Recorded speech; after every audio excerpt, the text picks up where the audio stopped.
Okay guys, I don't know if you can see me because I'm running the camera by myself. It's been about 2 weeks since I've really even shot any video. So reason I haven't shot very much video is because I'm really pushing to get some knives ready to go to Portland on Thursday. So today's Monday, I got 4 days, well, 3 days. But I think I'm going to try and push and finish this video series knife. So maybe a couple of long nights and whatnot, but we should get her finished up here pretty quick. I am going to pretty well what I call like finish before heat treat grind this whole knife. I'm going to get the bevels all trued up and ready to go. Heat treat it, and then we're going to go on to handle while this thing's tempering. So should have some pretty good content. I'm thinking this may be the last video series. If we have too much video, I'll split it into two separate videos. But we're getting real close. It's even rusty. I mean, that's how long I've been out of the shop. Poor thing. But we'll get right back to hammering on it here in just a second.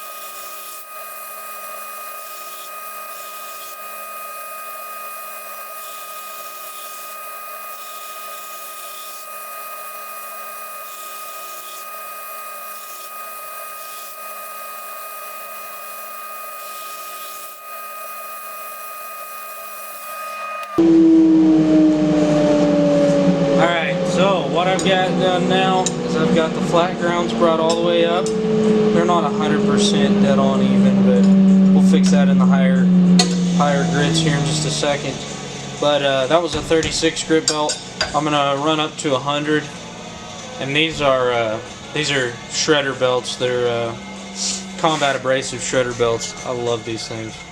But I'm going to jump up actually 180. I'm going to go from 36 to 180 and then 400, and then I'm going to heat treat. So stay tuned.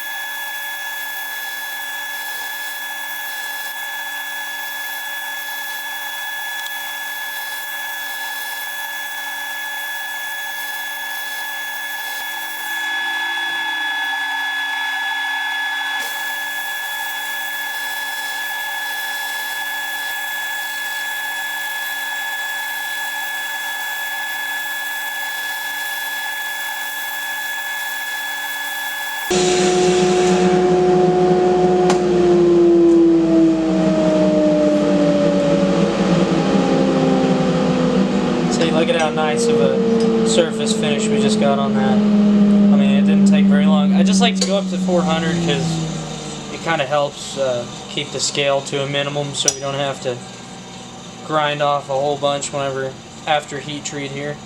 So we're just going to jump right into it. This thing's ready to heat treat. I am going to light the forge, and we're going to heat treat this guy. Oop.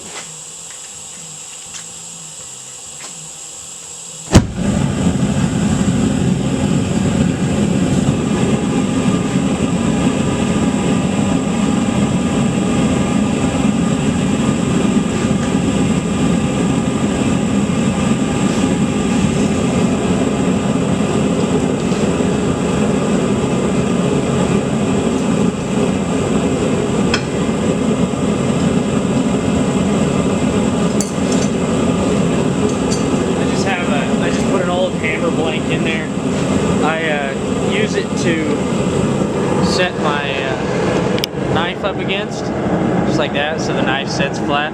So what we're gonna do now is, let me get you focused in on that sucker. Okay, I am going to turn the lights off. We're gonna do what's called thermocycling. So what we're gonna do is we're gonna take it up to an orange heat first, which is, you know, right around critical. It's like 1350 to 1450, somewhere in there. Then we're going to clamp it in the vise, let it cool down to black. Then we're going to come back, do a bright red, which is going to be about 1200 degrees. And then we're going to let that cool to black, come back, and just do a really light red, or a really dull red, which is like 800, 2000 degrees. And you just slowly bring that temperature down and refine the grain of that piece of metal. So I'll shut you guys off for a minute and then show you that. Alright, so I'm fixing to put the knife in. What I like to do is I like to put the tang and the ricasso in first, edge side down, always, because the edge heats up the fastest.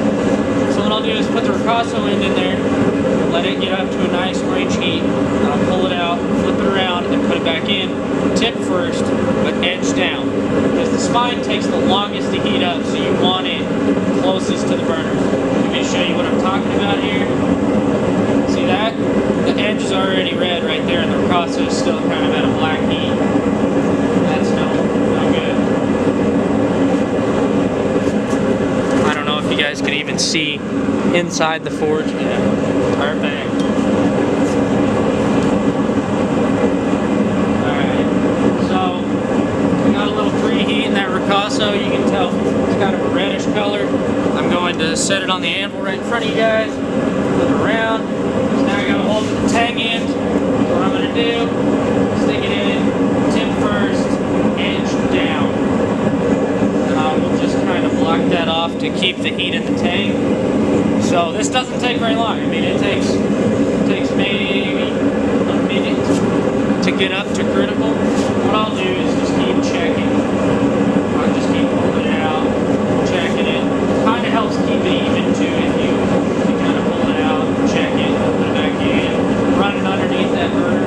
Some guys are really religious about that. I'm not so much. See, that's our orange heat right there already. Okay, that's our orange heat. That's hot, hot. Hot, hot. Okay.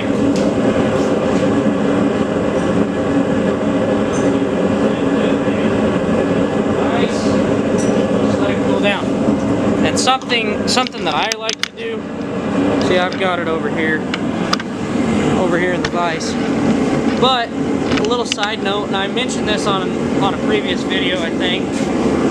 There's something that one of the old wives' tales about blacksmithing, right? You always put the jaws of your vise going north and south. Do you know why that is? Because of it's because of the polarity. You know, the North Pole has a magnetic pole. So when this blade comes back down to magnetic, you can actually, if you have it clamped the other way, you can actually watch the tip of the blade just ever so slightly tweak towards the north. And it's actually, I've seen it with swords. It doesn't so much with knives, but concept still applies. See, now we are going to let that get down to a nice black heat. It's still got a little bit of red in there, you can see that. And the reason I turn the lights off is because the orange heat, it's easy to see with the lights on, right? But red heats are a little bit harder to distinguish. And what I'll do to get that red heat is I'm going to shut one burner off. Actually, I'll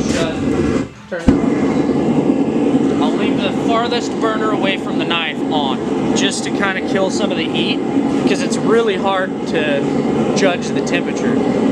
Okay, so we've already got plenty of heat into that ricasso area. What I'm going to do is just tip first. And the tip, it's always orange. You can't really regulate it in a forge all that well.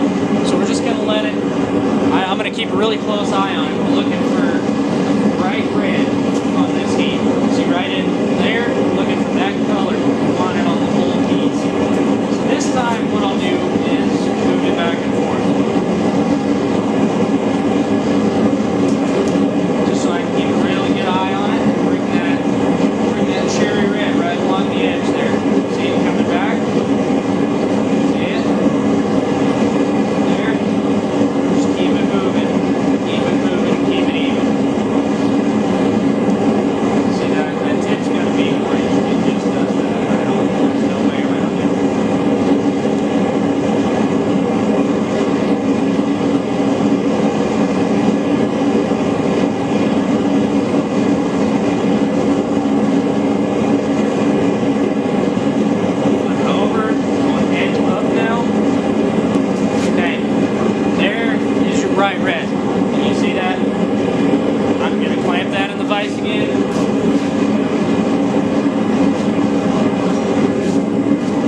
just cool down real nice. Right in the vise. Let me move you guys over here so you can see.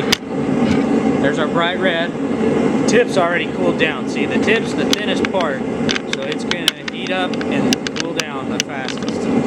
See, that red's just kind of dissipating. We'll wait until we get a nice true black heat, which black heat you're going to be under about 800 degrees, so that's perfect. And all we're doing is releasing all of that stress from whenever we forged it. When we forged it, when we welded it, when we were grinding on it, cooling it down, heating it up, cooling it down, heating it up, cooling it down, that whole deal. And if you guys want a little bit of a snapshot, I'm actually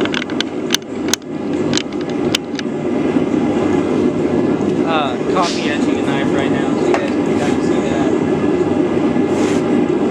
don't know if you can even see that in the dark or not. That's pretty good. That's perfect. What I'll do is just pull this out and wipe it off.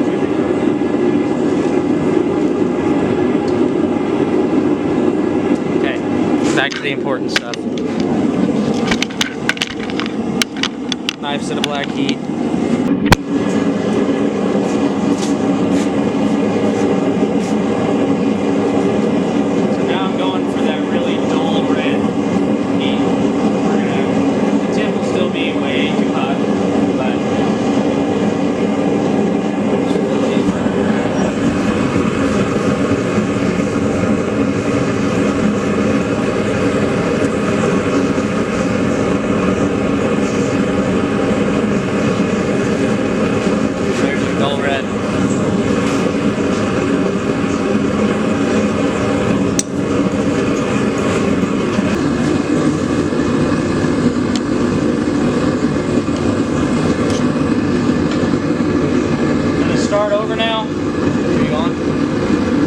Start over now and do the ricotta in again.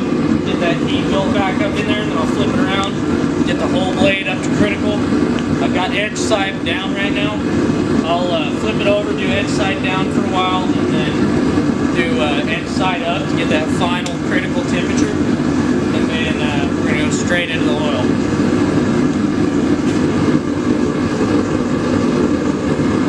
Okay, got that. Flip it around. Edge side down, back into the fire. Being very careful not to touch stuff and bend up the knife.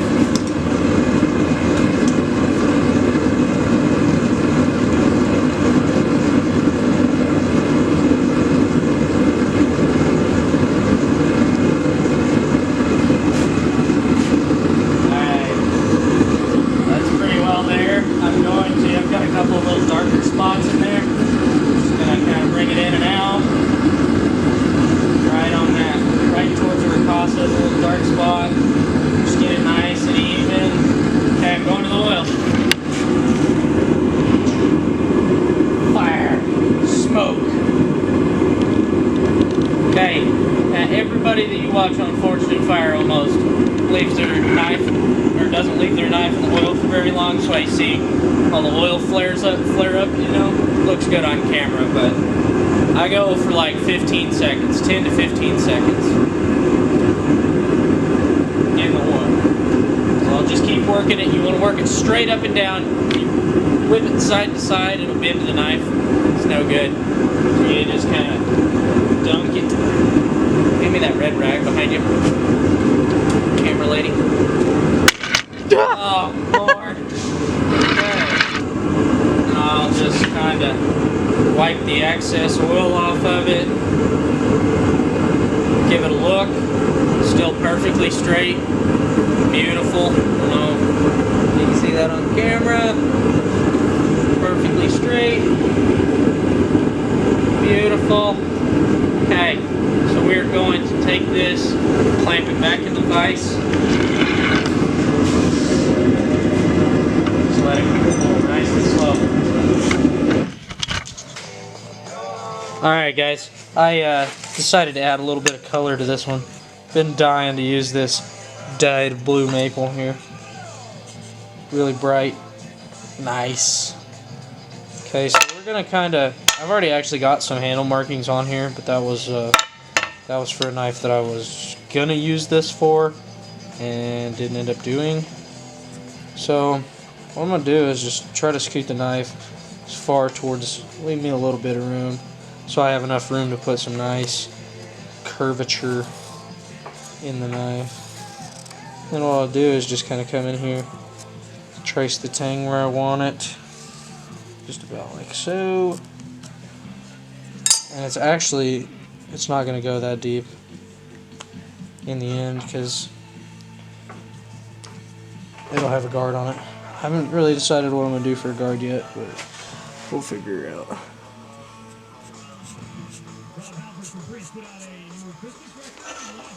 That's going to give us pretty good sized hand right there. I like to get a big booty on there, big butt.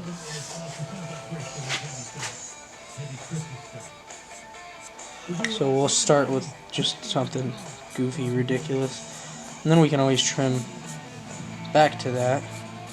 But see, at minimum, once that tang is lined up, the handle needs to meet up with the ricasso area right here and right here, because that really just makes your lines right.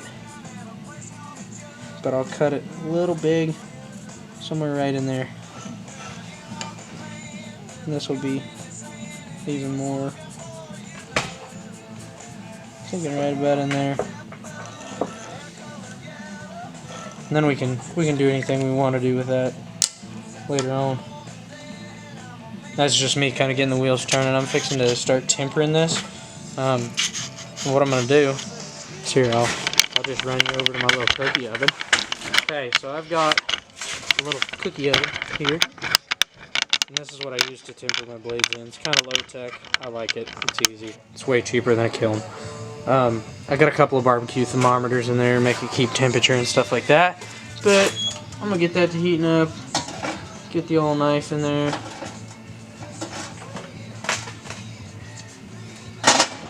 Now, it's at about 380, 400 degrees. Kind of bounces back and forth because it's cheap. But I'm just going to set an alarm on my phone for 2 hours and we'll pull it out. Okay guys, I don't know how good you can see that, but I found this, well, I've had it. Props to Buddy Thomas, sent me this. It's a piece of a wagon wheel. It's a real old school wrought iron. You can kind of see the grain in it. I don't know if you can, but you'll see it in the end. I'm going to go ahead and cut out a pretty nice little rectangle here.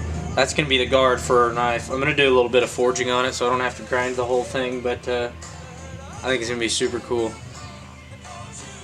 And I don't know, I already showed you guys, I think. I had some colors. It's going to be blue, wrought iron, freaking awesome first time feather. So, stay tuned.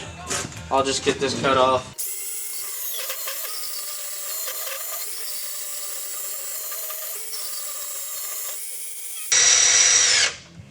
Check out that super cool wrought iron grain. I still don't know if you can see it because I'm flying solo. Fun fact, it's about 1 o'clock in the morning right now. Hammering down, trying to get ready for Portland, man. So I'm gonna light the forge because it's getting kind of cold in here, and I'm gonna forge this down so we can make a guard out of it for this knife right here. Oh, and I'm just kind of working on another knife at this. Oh, there goes my phone. At the exact same time, doing a little bit of handle work on this guy right here. That's what's taking me most of my time here. I'll show you guys that knife before it's all said and done. I've been working on it at the same time. It's actually, I don't know if you guys have been watching the series all the way through. This knife right here, I'll show you the pattern whenever the knife's completely done. But this pattern right here is the bottom half of the feather billet. If you remember, I didn't get that whole piece cut in half before it broke off. And then I ended up making this piece of the feather. Well, the rest of it didn't get feathered. So this is what I'm going to call some crushed S's billet right here. It's almost done. I'll have it done and ready to go tonight. So probably here about 3 or 4 in the morning. You'll get to see progress pictures of that. But for right now, I'm gonna forge this.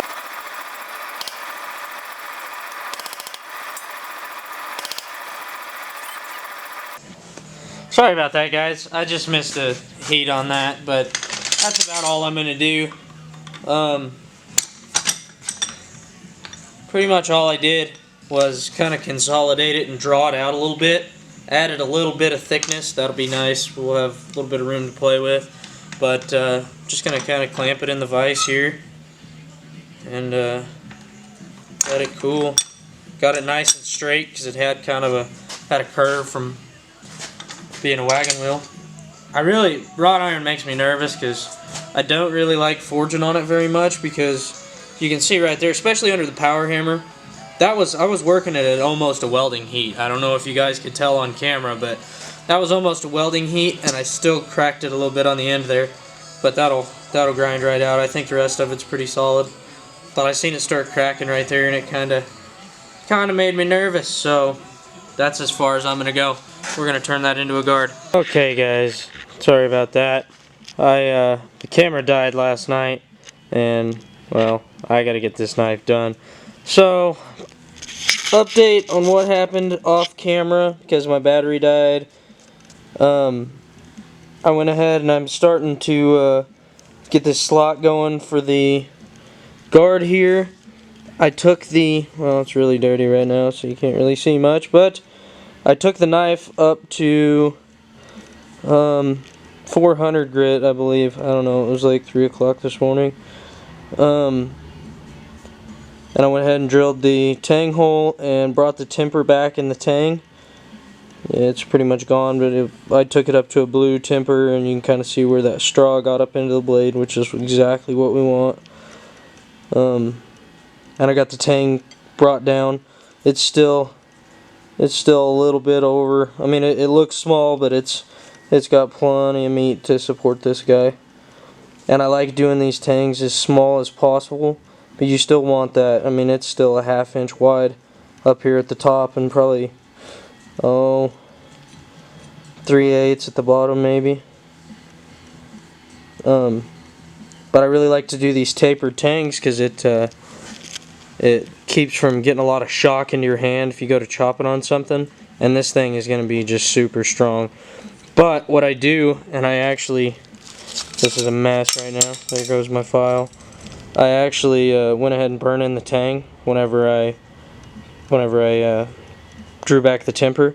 And what I do is, before I put the taper on the tang, I will go ahead and burn it in so that I have a little bit of room for some epoxy. And see, what I'll do is after I get this guard fit, I'll put a notch right here and a notch right here, so it'll just grab into the epoxy. And I like to burn it in square so I have a little bit of room for some epoxy to bite once I drive the handle on. So pretty much got all that done. We're gonna go up into assembly this afternoon. Oh, and I had to go in and clean up these shoulders a little bit after I hand sanded because I kind of got into it, but I got them nice and square now. So I'll bring you guys along for today's progression, I guess.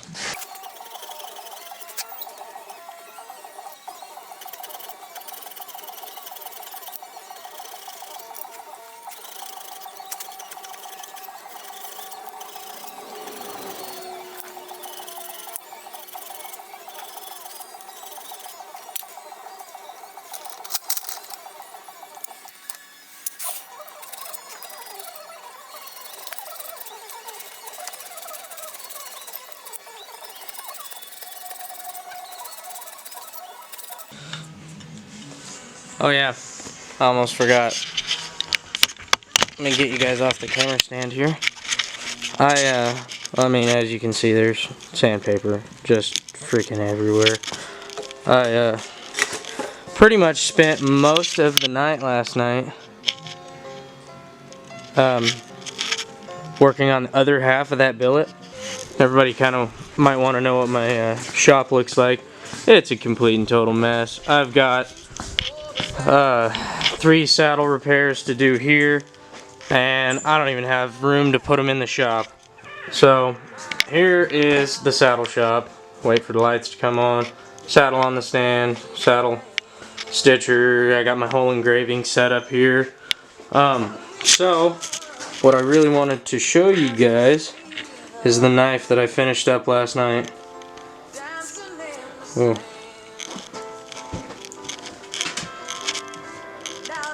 It's got a 2500 grit finish on the handle area there.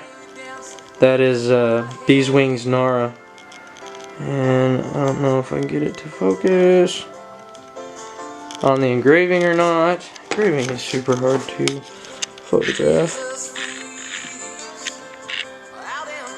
I engraved both sides of the guard on this one. This is probably the nicest knife I've ever made. You can see the pattern in there. Beautiful etch on this piece. Just get you a look at that. There's no coating on the handle. That's 100%. I brought it, like I said, I brought it up to 2500 grit. I'll show you the aftermath of the sandpaper. I filled a whole 5-gallon bucket with little corner scraps of sandpaper last night. I probably burnt through 120 bucks worth of sandpaper. And I got way too many dogs, as you can see. There's Gertie. Whole setup. Shop's just completely destroyed. Look at that.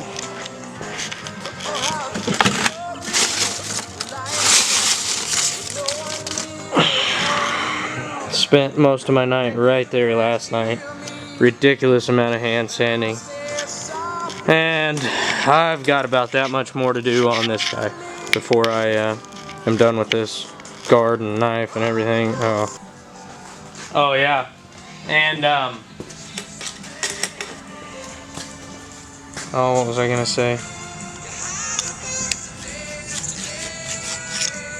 I totally forgot. Oh yeah, and this knife has to be done by tomorrow night. We fly out, well, today is Tuesday. We fly out Thursday morning at 8 a.m. and I got a 2-hour drive to get to the airport, so woo! I do love my job, don't let me fool you. This is great.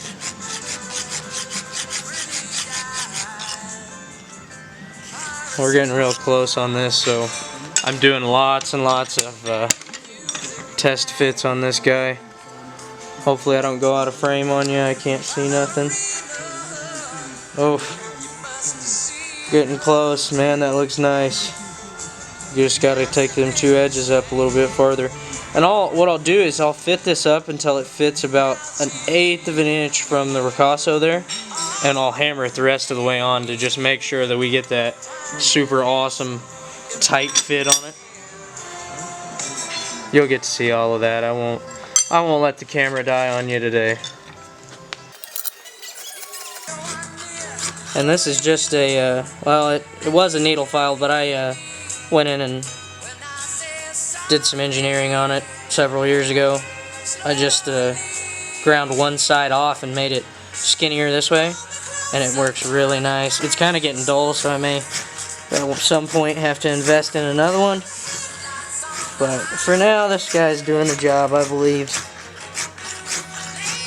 And this is a really coarse, this is a nice file. This is a I think it's a number 4 German file or something like that, so like a medium coarse German cut on it. I don't know if you can even, probably can't see that.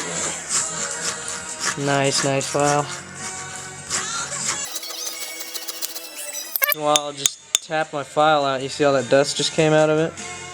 And I don't know if you can see it on the file or not, put soapstone on it, and it keeps your file from jamming up.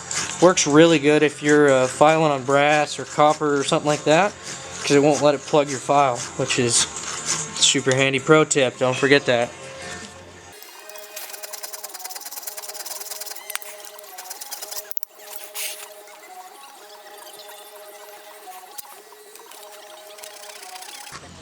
Oh yeah, and this janky little thing, this is just a, it's a Sawzall blade that I just kind of rigged up and put a piece of tape on. I like to use it, I don't know, it takes material off a lot faster than the files, and it's a lot cheaper than buying files. So what I do is I'll just come in and chop down in those corners a little bit with this bandsaw blade, or not bandsaw blade, Sawzall blade, and it really helps you move some material. It's super handy. And these are great for whenever you have to go in and broach these holes.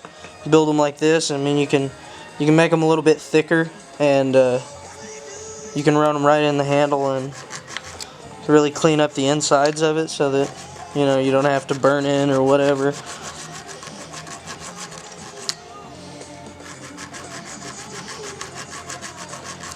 Basically, I just knocked the corners down right there, and I'm gonna go back in with my file here and clean up that flat area really nice.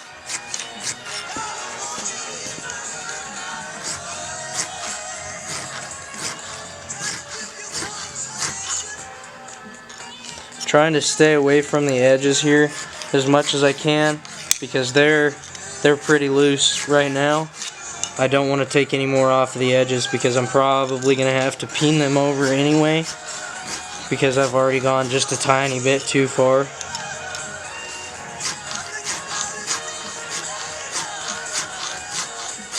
Just depends on how much area or how much clearance area I have on the ricasso whenever I get that far. Oh man, we're getting close, getting real close there.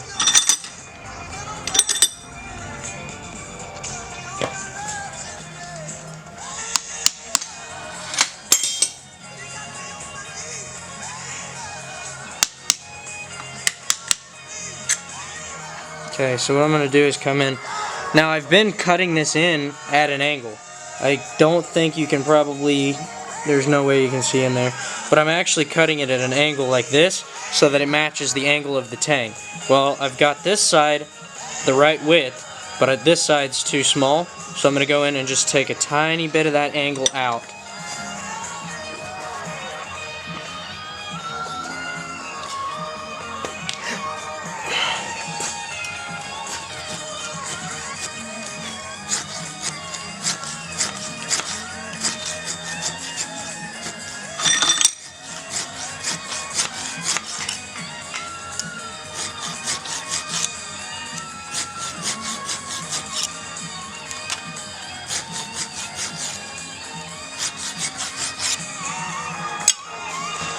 And this takes a lot of time.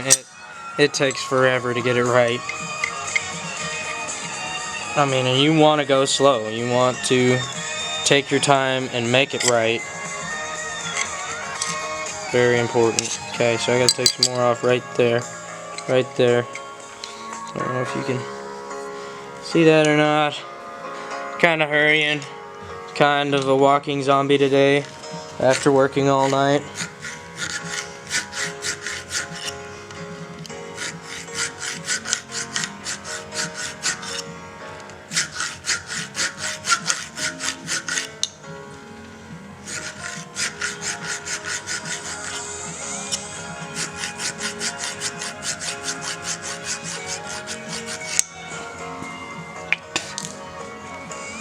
And that's the beauty of working with these softer materials, is you can kind of, like on this wrought iron, if I'm a little bit wide this way, I can go in and just peen right on that edge and make it super, super tight.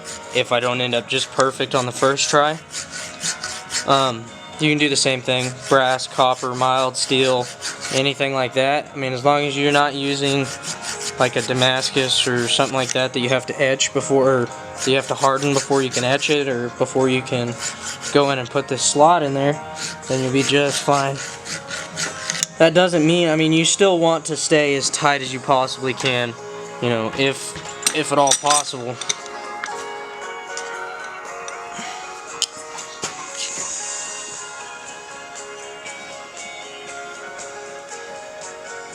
Okay, I need to just take off a teeny tiny bit right on that back side right there, and I think it'll fit up or be real close to it, because I got a little bit of room on the top side here. I just need to take a little bit more out, right in there, and then I should just be able to drive it right on.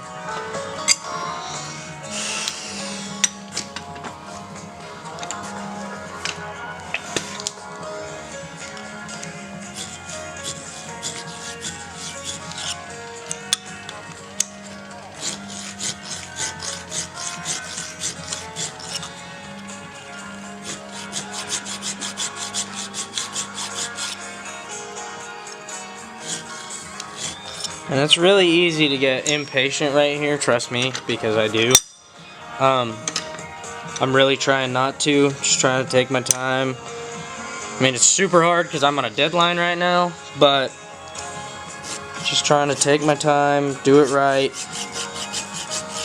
Because the more patience you have right here, the better the fit up is going to be. The less time you're going to have to fiddle with trying to peen it over and doing all of this crap.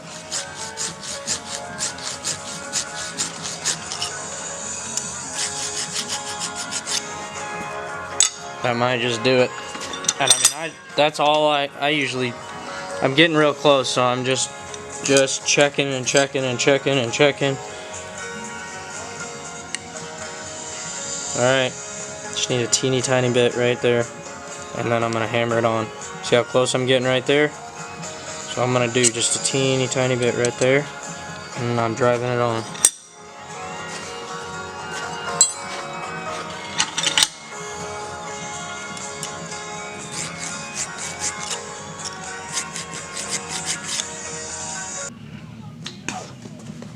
Okay guys, I apologize. It's later the same night. I got the guard fit. It's really nice and fit up. I'll give you a closer up of that later on. I got the guard fit and the handle bedded and just really roughed in. I mean, it's still huge and blocky and all of that good stuff. But I'm gonna go ahead and take it apart and let the epoxy go ahead and fully cure. But while I'm waiting on that, I'm gonna go in and take off this duct tape and run the blade through the grits. I'm gonna take it up to 800 grit, just because I find that that coffee etch is the best right at 800. So I guess you guys can watch me hand sand for what's gonna feel like days. I have just got some strips of 500 grit 3M wet or dry paper right here. I like to use a file. I use this big one, and I got a smaller one right here. I actually learned this trick by watching Kyle Royer's videos, but you just take and wrap that sandpaper around the file like that, and what it does is it doesn't slide back and forth, being that it's a file. And what I do, since this is just 500 grit, this is not at all our finished grit here, so I just kind of go to scrubbing on it. And I'm gonna have to go get it, but I use, it's called Kroll oil, but it's really good stuff. It's just like WD-40. I just like it a little better. It's a little thicker than WD-40, I think, and it smells better. It smells good. But I'll just go to scrubbing on it with this 500 grit. And I took this up to 500 grit last night before I quit on it, so it shouldn't take but just a second to make sure everything's good to go. Kind of scrub some of these oxides off just a little bit from whenever we soften the tang. Just like that. That's probably it. And I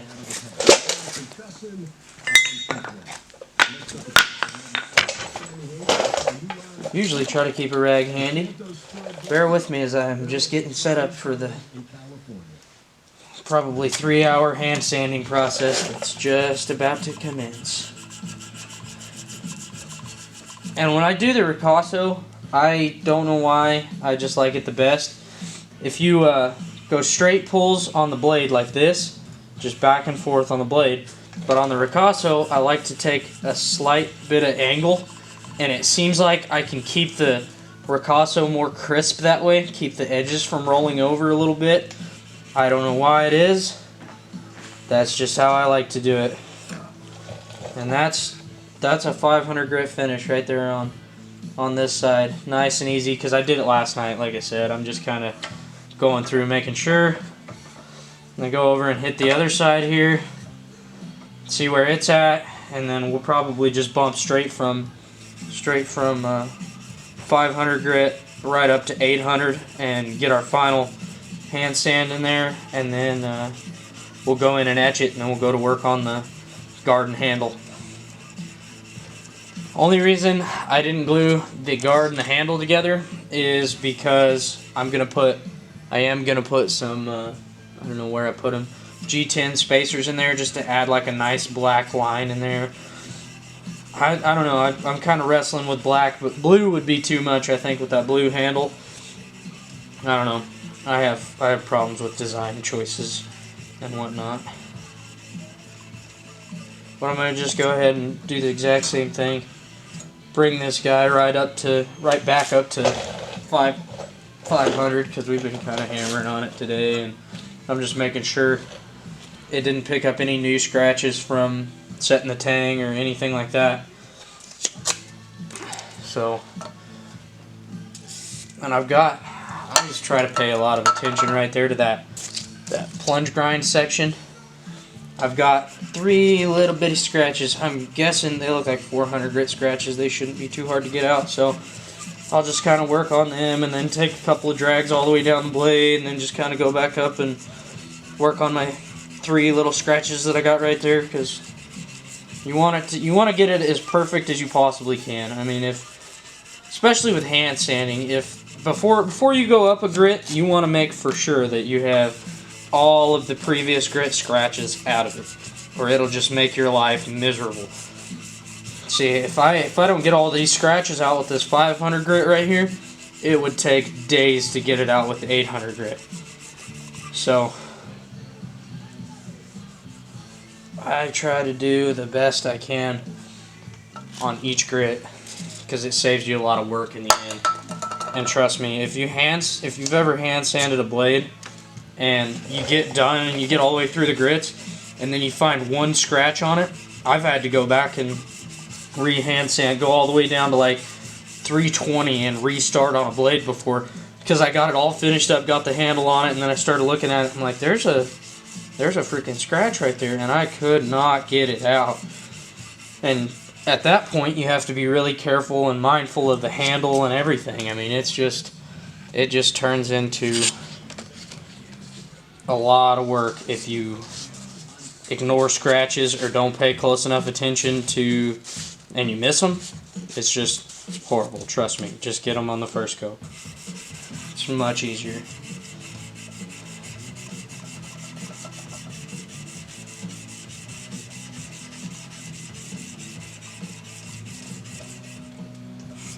Same thing with the Ricasso, and then just kind of hit it on an angle here. And of course, I'm just doing the angle.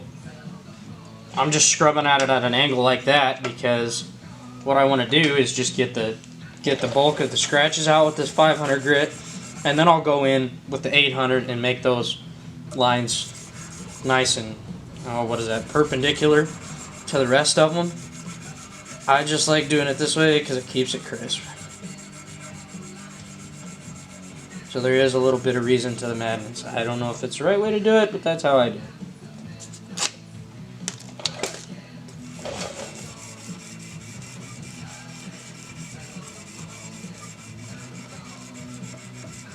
And I'm really been trying to get into like a higher end market, you know, with my knives, and I'm finding that I spend probably a good 60% of my time spent on a knife is spent right here.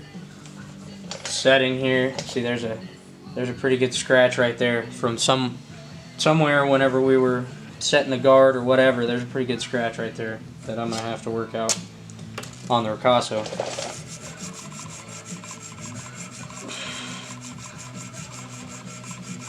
So, woohoo! And even though this is a Damascus piece, I mean, you would think that you wouldn't have to sand on it near as much to make it look as good. Honestly, 800 grit is the minimum that I would go for a coffee etch, because 800's got enough grit. I mean, it's got what I call tooth. So what it does is it just catches the, I mean, it just has a place for the coffee to set and makes a really nice etch right at 800 grit. If you go much more than that, like a mirror polishes look fantastic in ferric chloride, right? But an 800 looks better on coffee. And what I've been doing is I use a Nescafe Classico, and it's over here in my little tank. I'll show you that later on when we get there. But I use Nescafe Classico, and it is absolutely great. Instant coffee. I do a blade, and it takes right at about 4 hours to get the etch that I like. So it's not super long. It's actually pretty aggressive for a coffee etch, but you won't screw up a blade. Like ferric chloride, you left a blade in ferric chloride for 4 hours and you'd pull it out and there'd be about nothing left. It'd just be paper thin. Because ferric chloride's actually an acid. I mean, it'll go to town on something. I'm just gonna kind of change the direction that I'm sanding in a little bit, because like I said, I got about 1, 2, 3, yeah. I got 3 little scratches right there in that ricasso, right there. And that's the toughest part to hand sand. So, I'm trying to get those out. Once I get those out, I'm going up to 800 grit. So, stay tuned, because this is super interesting, right? Who wants to sit here and watch me hand sand for 6 hours? Nobody.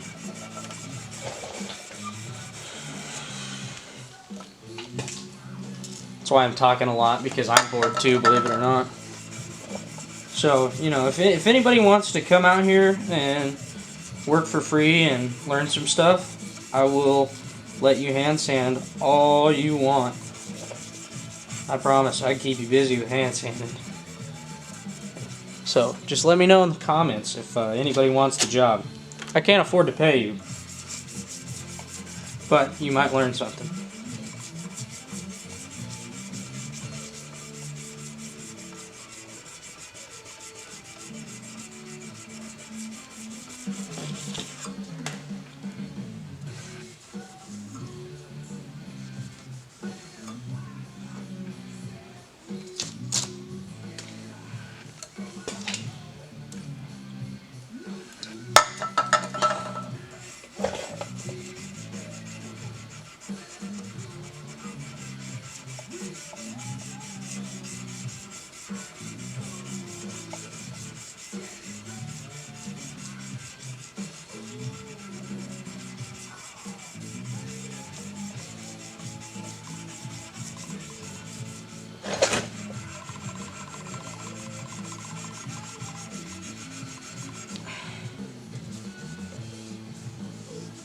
Okay, got them little scratches out.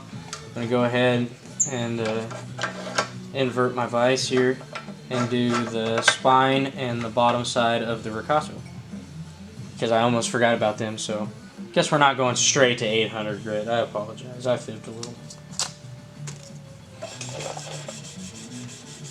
And yeah, these shouldn't take much at all.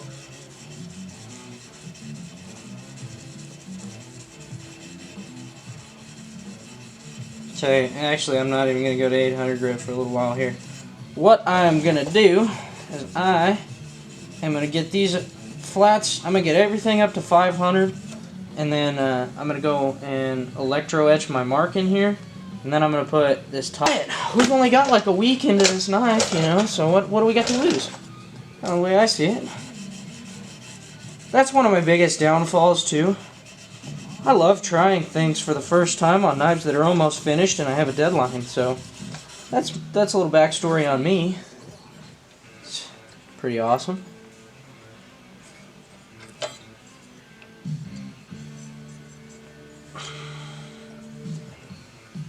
So I'm just going to kind of clamp this a little bit funky here, but maybe it'll work. Woo-hoo-wee! That's hard.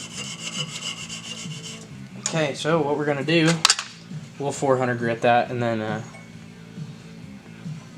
come back and hand sand it. But let's go ahead and knock our swedges in, see what happens. Because, I don't know, it'll either look really cool or really stupid.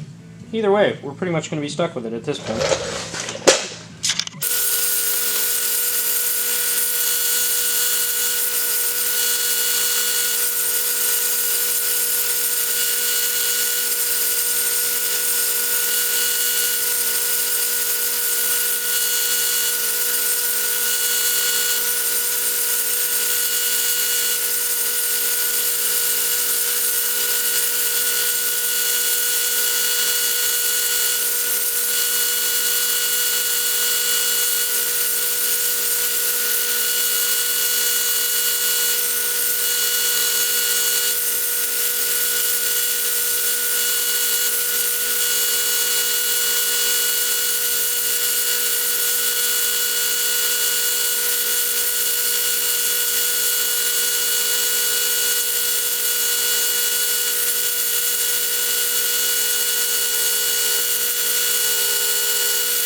I don't hate it.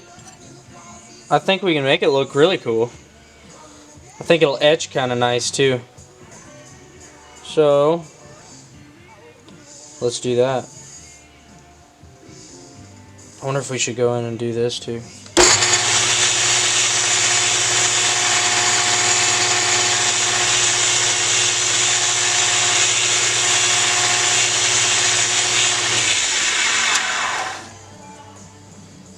Alright, let's go edge the old maker's mark on it.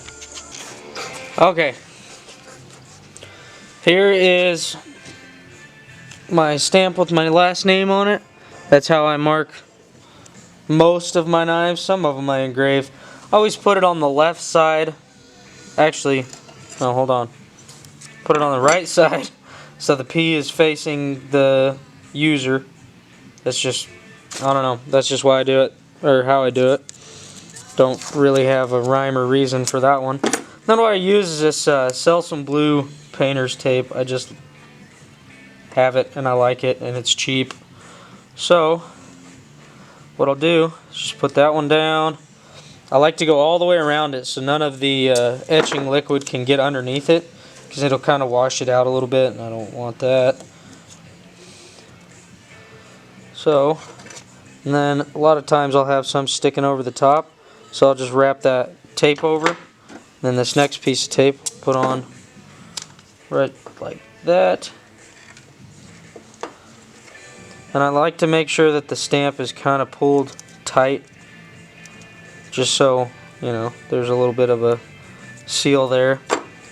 You just don't want to get excess etching solution underneath it for any reason. So unlike in this knife case, I will take and hook my negative terminal on here. I like to start off on etch. Etch is the more aggressive one on this machine. I'll start on etch. It's about time to change this pad, but this one will do. What I got here is, they just call it electrolyte, but it's for doing carbon steels, stainless steels, tool steels, mono steel. I mean, pretty much any steel that you want to do, you can do with this. And then you just take and put a little bit on there, and I'll kind of just, I don't know, you're probably not even supposed to touch this stuff, but I just kind of spread it around with my finger. Then basically, all you have to do is just hold it on there. Sometimes I'll just kind of rub it around a little bit. And if you pick the pad up and you can kind of see it bubbling, that's perfect. So what I'll do is I leave it on 25 seconds. I'm kind of trying to count here in my head, but it's not super important how long. I mean, you just have to figure out how deep you want to go on your etches. So I do 25 seconds.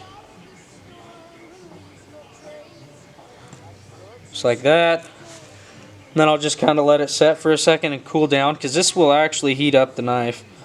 Okay, and then I do another 25 seconds.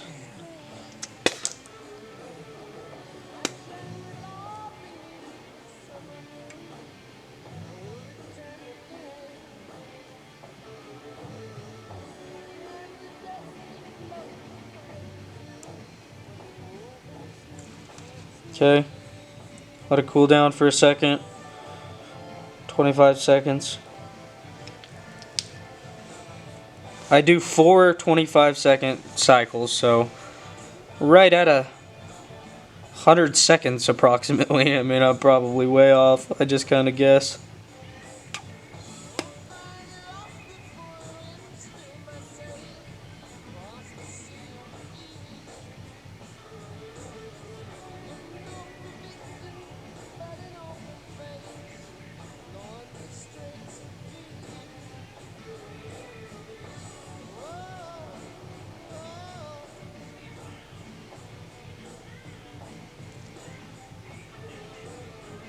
Okay, last one.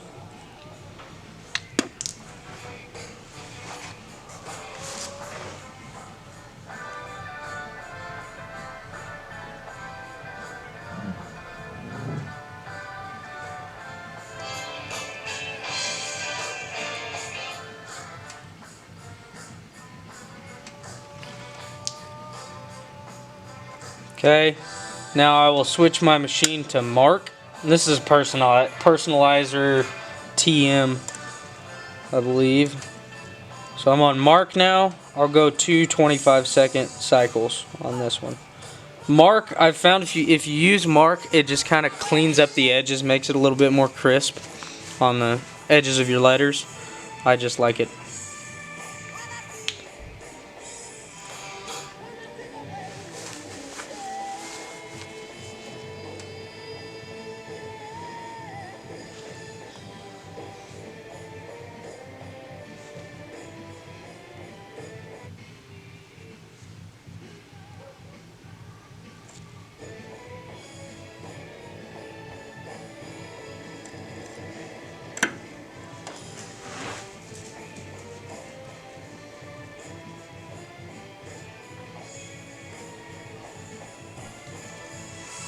Okay, now what I should have whenever I take this sucker off is a really nice crisp Parker logo.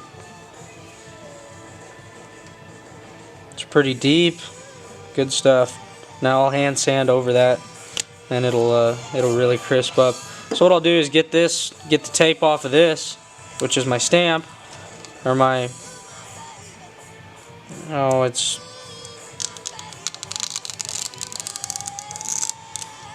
okay, now we'll go and rinse that off right quick.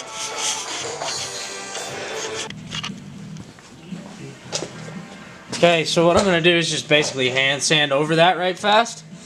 And then one thing that I like to do after I etch, so what I'll do is just 500 grit over that.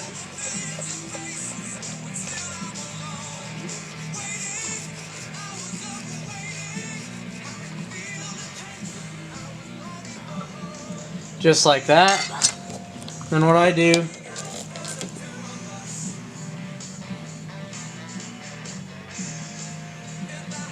that's just a little bit of acetone. I think I'm going to have to redo this. So what I'm going to do is scrub it out right fast and go and do it again. Hopefully I can scrub it out with 500 grit.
Okay, that didn't take very long. I got most of it scrubbed out. I'm gonna go do it again.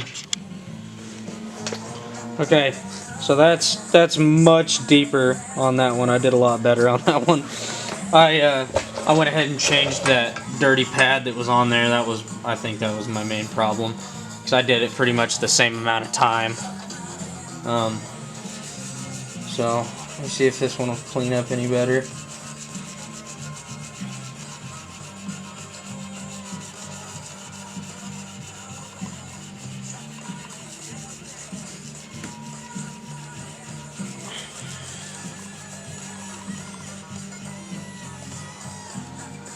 Oh yeah, that looks a whole lot better.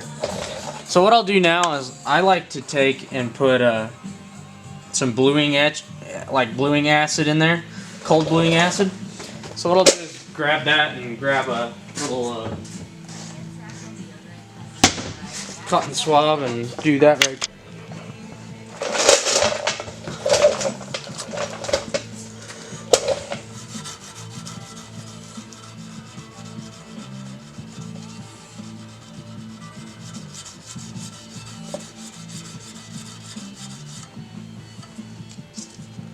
I'm just bringing in those swedges now.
Okay guys, I'm guessing this doesn't look much different than the last time you've seen it, but I have spent about 4 hours hand sanding on this thing.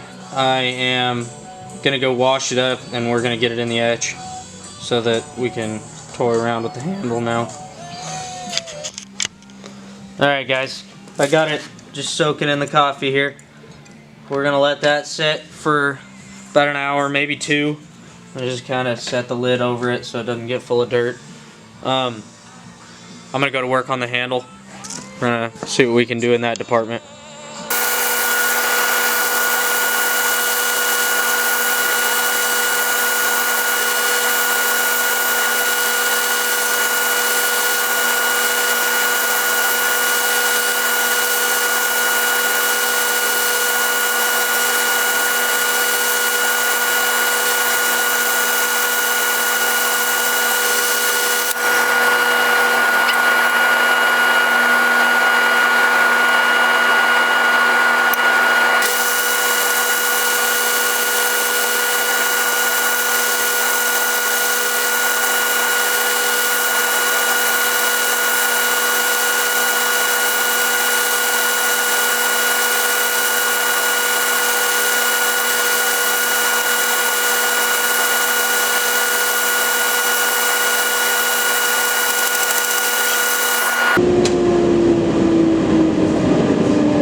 Blue! Everything is blue! I think my shop is going to be blue until the end of time. Okay, so there's the handle. Roughed in. Really love that shape. Right there. Fits really nice in the hand. It's going to be a super cool handle, I think. Look at the grain on that sucker. I don't know if you can even really see it. There it is, wet. Oh my gosh. This one's going to be really cool. I've been really excited about this piece of wood. Look at that. Deep ocean blue. Oh. Alright. More hand sanding. Okay, so this is what I like to do with my guards before they're attached. See, this one, I have to go ahead and polish the top surface because we won't be able to get to that after we glue it onto the knife. So what I'll do is I've just got a piece of scrap Curanite chucked up in the little sanding vise here. I'll take a couple of dots of super glue. I'm going to do one there, one right there. And then what I'll do is actually glue it down to the Curanite so that I can sit here and sand on this top edge. Because once I sand on this, we won't really touch it with the grinder again on the top edge, hopefully. And I mean, if we do, then I'll just go right back and re-hand sand it again. Yay! More exciting content for you guys. But we're just gonna let that glue set up for just a second, and then we can go. I'll take this.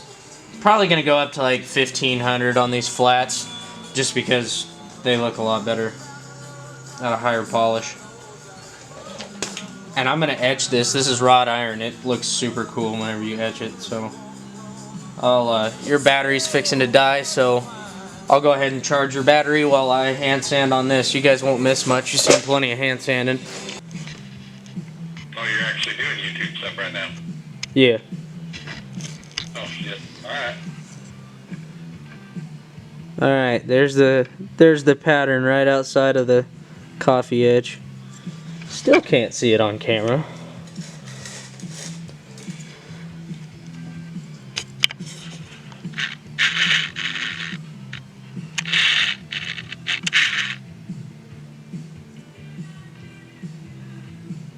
Awesome.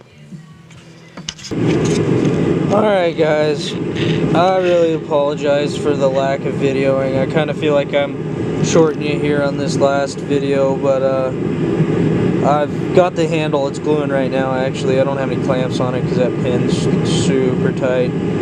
But right here's the video knife. This is where she's at, fixing to start hand sanding on the handle. Like I said, I'm really apologize for the lack of video in this last one. I'm hammering trying to get it done because well, right now it's about 6 o'clock on Wednesday, and we've got about 6 inches of snow in Amarillo, so we're going to try to head that way tonight so we can get on a plane tomorrow and go to Portland. But I'm really pushing, trying to get this guy done so we can get on the road. So I'll do a little video on this hand sand in the handle and just some little